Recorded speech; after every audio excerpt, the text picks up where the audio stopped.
Hello everyone and welcome back to minds mind tutorial. So now we are starting with cilia and flagella. हमने last topic cytoskeleton देखा था, जिसमें हमने 3 type से cytoskeleton देखे थे, microtubules, microfilaments and intermediate filaments. Microtubules जब हम देख रहे थे उसमें हमने सीलिया एंड फ्लैजिला का एग्जाम्पल देखा था, बट द थिंग इज कि बुक के अंदर सीलिया एंड फ्लैजिला को डिटेल में एक्सप्लेन नहीं किया गया है, सिर्फ इनके नेम्स मेंशन्ड है। तो अगर हम स्टडी कर रहे हैं एमएससी एंट्रेंस की, तो हमें सीलिया एंड फ्लैजिला की भी डिटेल्स पता होनी चाहिए जो इंपॉर्टेंट है। तो इसको मैं आज कंपेरेटिव स्टडी के बेसिस पे बता रही हूँ सीलिया एंड फ्लैजिला को कवर करने के लिए। सो सीलिया एंड फ्लैजिला में पहला डिफरेंस ये होता है कि सीलिया बहुत स्मॉल साइज के होते हैं और फ्लैजिला लॉन्ग देखने को मिलते हैं। इसका साइज 5 to 10 माइक्रोमीटर्स तक हो सकता है और इसका 150 माइक्रोमीटर्स तक साइज हो सकता है। और ये न्यूमरस होते हैं, क्योंकि छोटे हैं तो ज्यादा पाए जाएंगे, न्यूमरस है ना, बहुत सारे पाए जाते हैं। और फ्लैजिला लॉन्ग होते हैं, बड़े रहते हैं नॉर्मली सीलिया के कंपेरिजन में, तो एक या एक से थोड़े से ज्यादा होंगे, फ्यू ही नंबर में रहते हैं, न्यूमरस नहीं होते। तो flagella comparatively less in number होते हैं एंड सीलिया न्यूमरस इन नंबर होते हैं। ठीक है, सीलिया जब भी कहीं पर पाए जाते हैं तो ऑल ओवर द सरफेस पाए जाते हैं, पूरी तरह से सरफेस को कवर करते हुए, और बहुत मैक्सिमम अमाउंट पे न्यूमरस वे में पाए जाते हैं। और ये ऑन एंटीरियर साइड जनरली देखने को मिलता है। बीटिंग मूवमेंट शो करते हैं, क्योंकि कोई मूवमेंट तो करेंगे, तो ये बीटिंग मूवमेंट शो करते हैं। बीटिंग मूवमेंट नॉर्मली इनका सिंक्रोनस और मेटाक्रोनस 2 तरह का होता है। सिंक्रोनस का मतलब होता है कि लॉन्जिट्यूडनल रो के बेसिस पर, यानी कि लॉन्ग लेंथ वाइज ऐसे ऐसे ऐसे मूवमेंट करेंगे, और मेटाक्रोनस है ना, ट्रांसवर्स रो के अंदर मूवमेंट शो करेंगे। और इसकी बीटिंग इंडिपेंडेंट मूवमेंट होती है, यानी किसी भी डायरेक्शन में जा सकती है, ऐसे ऐसे ऐसे, जैसे कि आप हंटर को चलाएंगे तो कैसे मूव करेगा वो, उसी तरह से। ठीक है, ये दोनों की बीटिंग मूवमेंट का डिफरेंस हो गया। टाइप ऑफ मूवमेंट की बात करें तो इसकी मूवमेंट को स्पेसिफिक जो नाम दिया जाता है उसको कहते हैं rowing movement, ROWING, rowing movement. वहीं इसकी मूवमेंट को अंड्यूलेटिंग मूवमेंट कहा जाता है। इसके रोइंग मूवमेंट में एक पावर स्ट्रोक होता है और दूसरा एक रिकवरी स्ट्रोक होता है। और डिटेल में चैनल पे जब आप एमएससी में आ जाएंगे तो आपको एक चैप्टर या सब्जेक्ट रहेगा structure and functions of invertebrates, तो वहां पर सीलिया एंड फ्लैजिला को मैंने वहां पर भी एक्सप्लेन कर रखा है। तो आप बाद में सर्च करेंगे उस प्लेलिस्ट को तो आपको मिल जाएगी, डिटेल में और ज्यादा पढ़ना है तो ये दोनों के मूवमेंट्स हो गए। उसके बाद टाइप्स जो होते हैं सीलिया के, उसमें 2 तरह के सीलिया होते हैं, काइनोसीलिया एंड स्टीरियोसीलिया।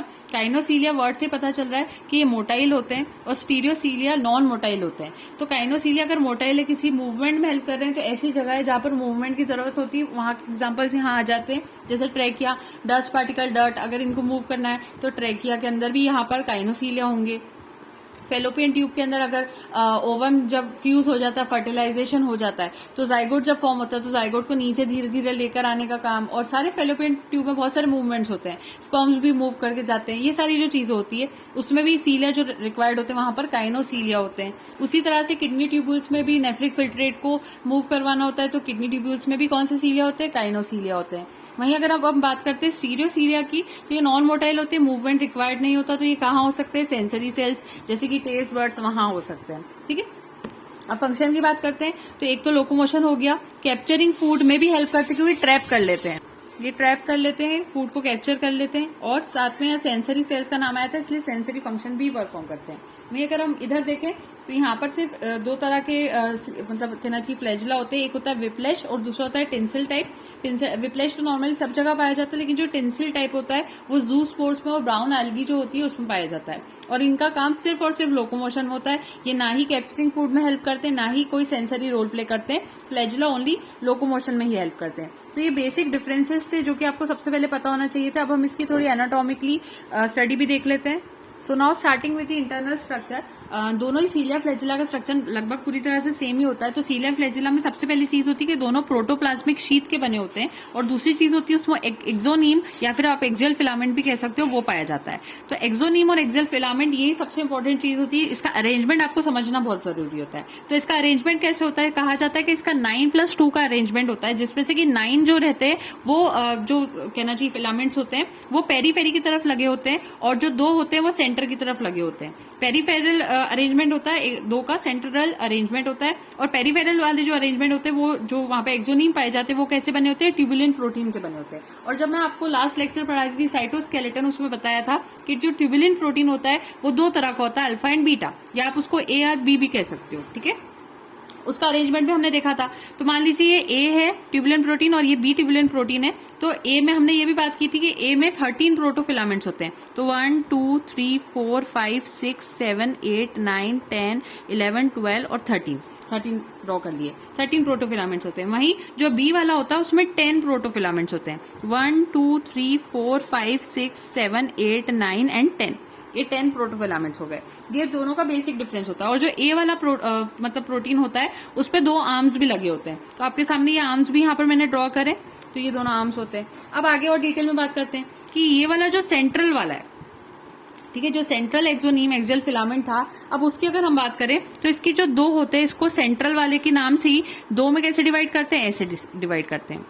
C1 कहते हैं एंड C2 कहते हैं। ठीक है, अब C1 और C2 में दोनों की जो डायमीटर होती है, दोनों की डायमीटर, C1 की भी बात कर रहे हैं हम, C2 की भी कर रहे हैं, दोनों की डायमीटर कितनी होती है, 250 एंगस्ट्रॉम्स तक होती है। ठीक है, और इसकी भी 250 एंगस्ट्रॉम तक होती है।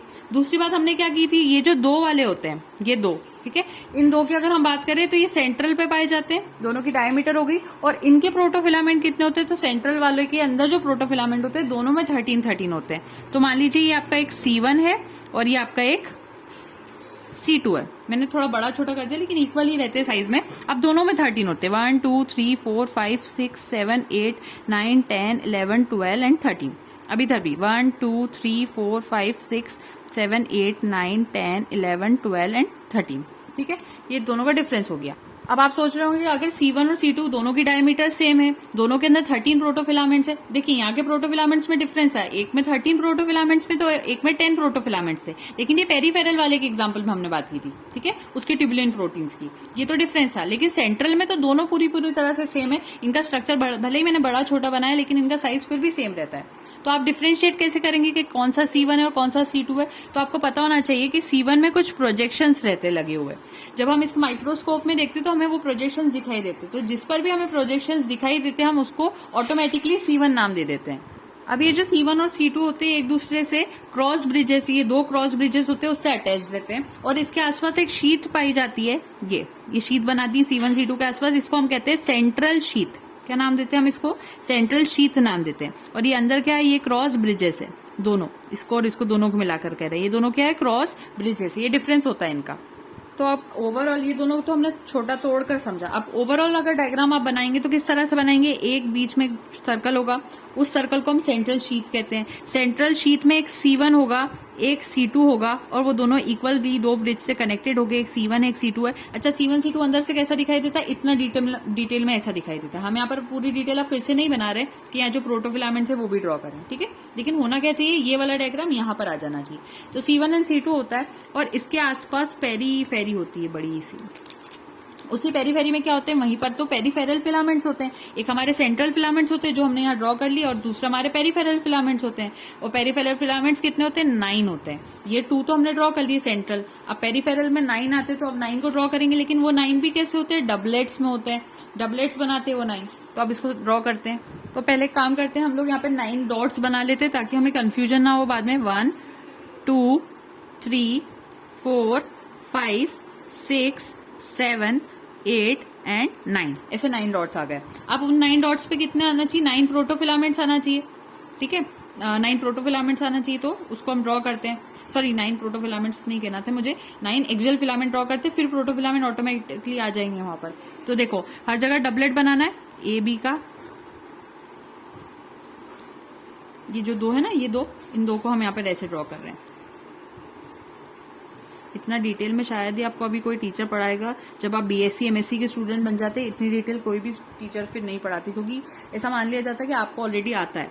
यहाँ पर A होता है, B होता है, A इनसाइड होता है और B आउटसाइड होता है, ठीक है, याद रखना, AB यानी अल्फा बीटा ही हो रहा है ये, AB AB AB AB AB, ठीक है, और ये भी AB हो गया। अभी आपको समझ में आ रहा होगा अभी तक क्या कर रहे हैं हम। अब क्या होता है, मैंने आपको बताया था A वाला जो होता है उस पर 2 आर्म्स लगी होती है, तो हर A वाले के ऊपर अब 2 आर्म्स लगा सकते हैं हम। ये 2 आर्म्स लगाते जाएंगे, अब A के ऊपर ही लगाना है, B पर नहीं लगती आर्म्स, हाँ याद रखना। ये लगा दी, ये लगा दी, यहाँ पर भी लग गई है और यहाँ भी लग गई है, A के ऊपर सब जगह आर्म्स आ गए। अब इसका कनेक्शन कैसे होता है, जो इनर आर्म होता है A का वो B से जुड़ता है, ठीक है, इनर आर्म A का मैं यहाँ लिख देती हूँ, इनर आर्म ए का वो कनेक्टेड होता है बी के साथ, ये कनेक्शन होता है इसमें, ठीक है। और एक चीज तो हमने शुरू में देखी थी, ए हमेशा अंदर बनाना है और बी बाहर बनाना है, ये आपको समझ में आता है। इनर आर्म ए जो होता है वो अंदर होता है, तो उसको आप बी से जोड़ो, ठीक है। ये वाले को मान लो, ये कैसे जुड़ेगा, इसको अगर आप जोड़ेंगे तो ये ऐसे जुड़ेगा। इस इनर आर्म को फिर बी से जोड़ो, ये कैसे जुड़ेगा, ऐसे जुड़ेगा। ये इनर आर्म बी से जुड़ा, ये वाला इनर आर्म बी से जुड़ा, फिर उसके बाद ये वाला इनर आर्म फिर से बी से जुड़ा, फिर इधर से ये वाला इनर आर्म ये बी से जुड़ा, इसका इनर आर्म फॉर एग्जांपल ये वाला है तो ये बी से जुड़ा, इसका इनर आर्म फिर से बी से जुड़ा, और ये वाला इनर आर्म जो है, एक मिनट दिखाई दे रहा है ना, ये वाला इनर आर्म फिर से बी से जुड़ा। ये इनका कनेक्शन हो गया। और हमेशा याद रखना, ये जो इनर आर्म और बी जब जुड़ते हैं क्लॉकवाइज मैनर में जुड़ते हैं, क्लॉकवाइज मैनर, ये याद रखना। तो अब हमारे पास ये डायग्राम अगर बन जाता है ना, तो वो जो मैंने शुरू में रेफरेंस के लिए वो एक सर्कल बनाया था, उसकी जरूरत नहीं होती। अब इसका ओरिजिनल जो शेप होता है ना, वो कुछ इस तरह से होता है। मैं अब पिंक लाइन जो बना रही हूँ ना, वही आपका शेप रहेगा इस टाइप से।